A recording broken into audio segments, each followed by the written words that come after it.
Olá pessoal, tudo bem com vocês? Nesta nossa aula vamos trabalhar aqui um assunto bem interessante e importante, onde ele trata das grandezas diretas e inversas ao mesmo tempo. Ou seja, eu tenho grandezas diretamente proporcionais e inversamente proporcionais, ambas ao mesmo tempo.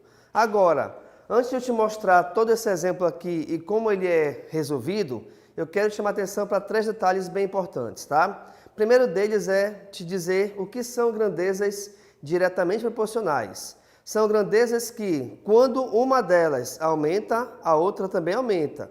Quando o seu valor diminui, o outro também diminuirá. Mas atenção, não basta apenas esses dois valores aumentarem e diminuírem ao mesmo tempo. Eles têm que aumentar ou eles têm que diminuir na mesma proporção, tá bom? Um exemplo bem claro é quando você vai comprar pão, por exemplo. Se tu comprar 2 pães, tu vai pagar um valor. Se você comprar mais pães, você vai pagar um valor maior, logicamente, que dentro do preço de cada pão, tá bom?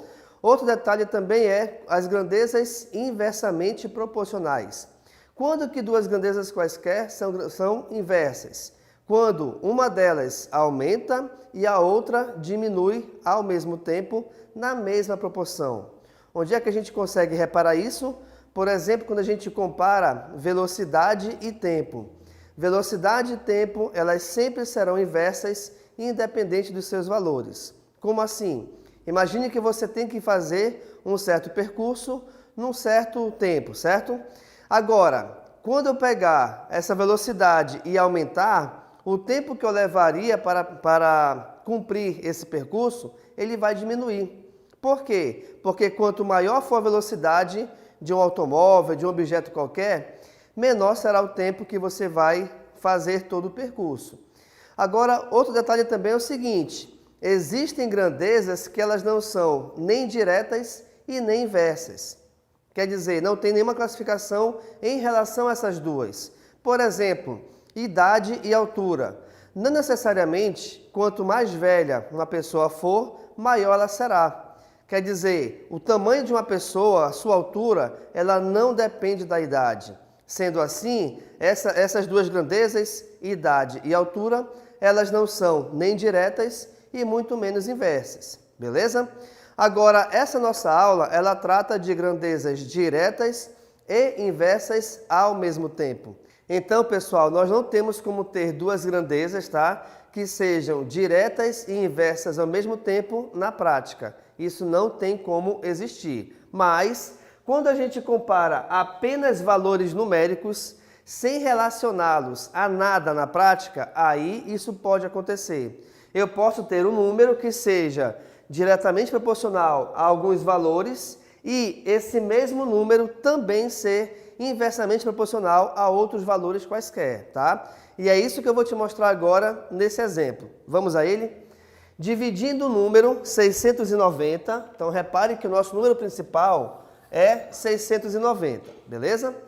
Dividindo esse número em partes diretamente proporcionais a 1, 2 e 3 e inversamente proporcionais aos números 2, 3 e 4, os valores encontrados serão respectivamente. Pessoal, repare o seguinte, que eu tenho aqui que esse número 690, ele é diretamente proporcional a 3 valores quaisquer.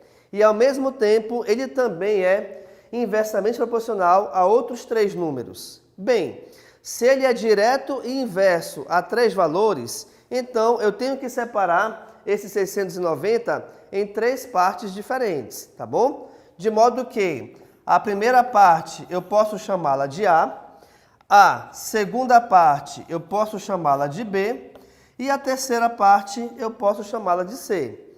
Lembrando que as letras é você quem escolhe. Eu poderia muito bem colocar quaisquer outras letras aqui nessas frações, tá bom? Agora vamos lá aqui o seguinte, tá? Quando eu for pegar os seus valores, olha só, esse número é diretamente proporcional a 1, 2 e 3. Então eu vou colocar cada um desses valores para cada uma dessas frações, seguindo essa ordem. Bacana? Então, ó, 1, 2 e 3, 1 para a primeira fração, 2 para a segunda fração e 3 para a segunda fração. Automaticamente, então, esse valor ele é inverso a 2, 3 e 4. E aí eu vou fazer a montagem na mesma ordem. Como assim? Eu vou colocar o 2 inverso para o A, o 3 inverso para o B e o 4 inverso para o C, que é o terceiro valor, tá bom? Agora, pessoal, vamos lembrar também uma coisa bem importante. Quando eu falo em inverso de um número, quer dizer o quê? Trocar a sua posição. Como assim, professor? Vamos lembrar que esses números, embora não apareça aqui, tá? Todos eles estão divididos por 1.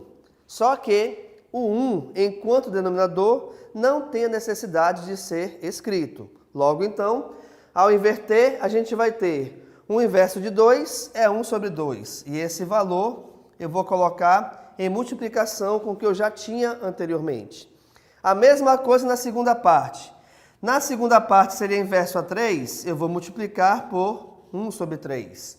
Assim como na terceira parte, o que era 4, eu vou multiplicar por 1 sobre 4. Beleza?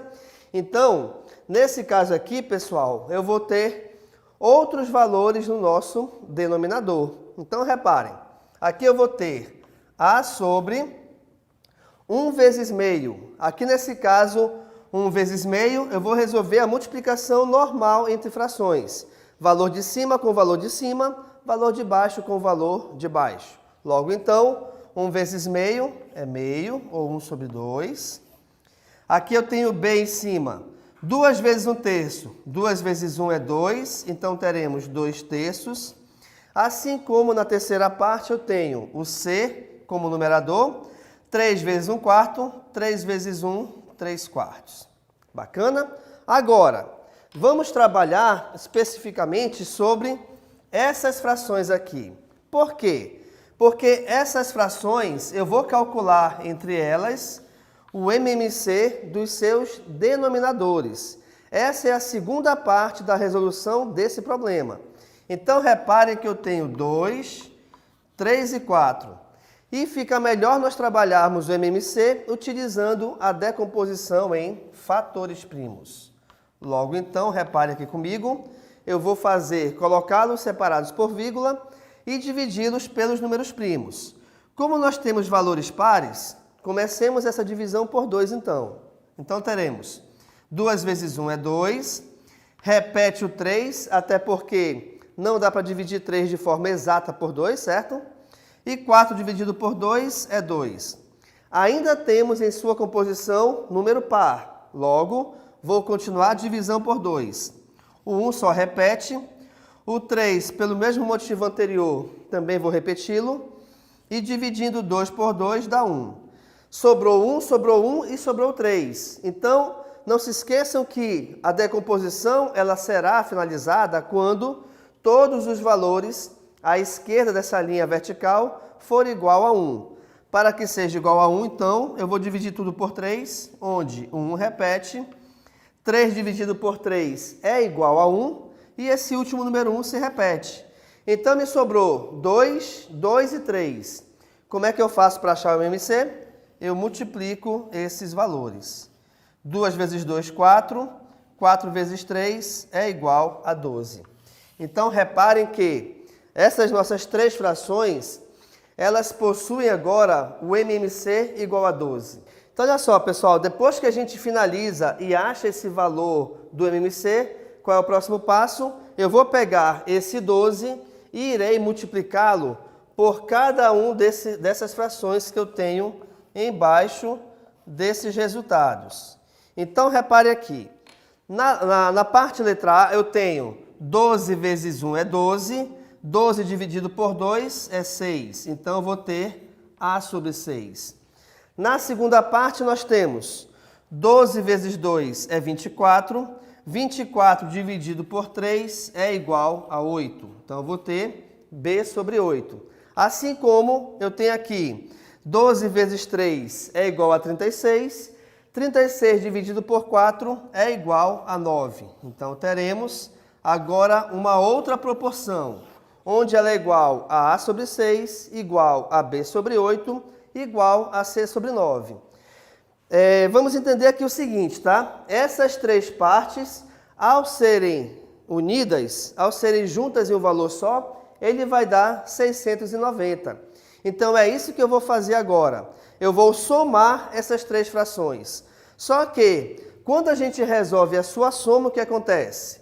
Eu vou ter A mais B mais C em cima, assim como nós teremos 6 mais 8 mais 9 aqui embaixo. Eu ainda não sei qual é o valor de A, de B e de C, mas o que a gente sabe aqui é que, ao somar esses três valores, o resultado será 690. Então, é isso que a gente vai fazer aqui em cima. Ó. A soma desses três valores é igual a 690. Somando aqui embaixo, 6 mais 8 é igual a 14, 14 mais 9 é igual a 23. Então, nós temos aqui a divisão de 690 por 23, desculpa. Dividindo 690 por 23, nós acharemos como resultado igual a 30. E agora sim, vamos finalizar a nossa questão. Por quê? Porque esse 30 aqui, pessoal, é o valor do nosso K, que é a chamada, aliás, constante de proporcionalidade, tá? O que eu vou fazer então? Na primeira parte, repare aqui comigo, eu tenho A sobre 6. Automaticamente, então, o valor da primeira parte eu vou ter 6 vezes a constante, que nesse exemplo é igual a 30. Logo, então, multiplicando 6 vezes 30, o valor do A é igual a 180.